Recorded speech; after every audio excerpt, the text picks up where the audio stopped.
Nag-urban gardening diha mismo sulod sa compound sa simbahan ang mga sakop sa mandated organization sa usak simbahan sa Talisay City. Si Femri Dumabog sa report.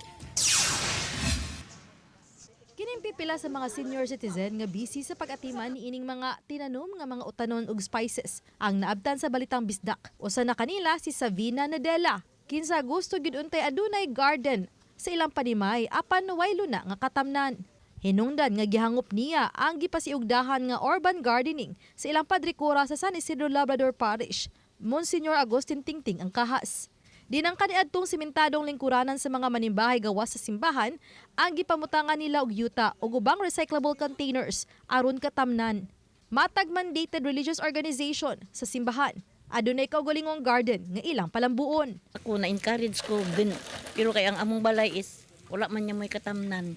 Kay marag balay ra na niya din. Siminto agianan, ana ba murang nagsikit-sikit ra wala jay lugar luna nga mahatamnan. So munan diri nimo gibuhos. Diri na lang namo gihatag diri tanan sa simbahan ang among pagkuan nga kami wala may mo'y katamnan sa moa.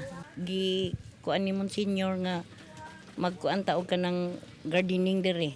Kay gusto man siya nga kuan kay tungod ni kanini sa ni San Isidro kay mag-uumaman. Nahimo na usab nga lingaw ni ining mga senior citizen nga nangalagad sa simbahan ang maong pag-gardening. Nga ilang gyulagway nga makapawa na sa stress, makapamupo pa sila aron ilang maluto nga sudan. Siguradong organic ug presko pa. Gipaubos sila sa tulo ka adlaw nga seminar sa Talisay City Agriculture kalabot sa pagpananom ug ang paghimog ilang kaugalingong fertilizer. Tinguha usab nila nga makaapod-apod og mga seedlings sa mga parokyano sa Barangay San Isidro, Talisay City aron makasugod na usab og gardening sa ilang tugaran. Si Monsignor nag-aghat yun sa tanang mga parokyano nga kanang sa pag-abot niya dinhi kanang kamunggay sa matag balay. So, pag-abot niya dinhi nighatag yun sa mga kamunggay yun nga tubo na. Iyang gipang distribute sa mga parokyano dinhi. Ubay-ubay na yun nitubo yun. Ubay-ubay na yun nitubo. Pwede sad may makapanghatag. Or makapangayo bas lang libre po diri ma'am ang katunog. Okay, nagkuan man mi, similya man pud mi. Sobra ra.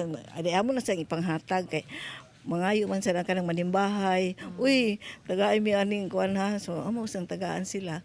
Si Cebu Archbishop Abit Oy kinsa nakabisita sa ilang parokya ug nakakita sa maong garden ang nakadayig ug nang hinaot nga ma-inspire ang kadaghanan nga bisan ana ataliwala sa usa ka busy nga lugar makahimo kay gihapon og urban gardening. Uban ni Cleofer Lumayag, Femari Dumabok. Balitang Bisdak.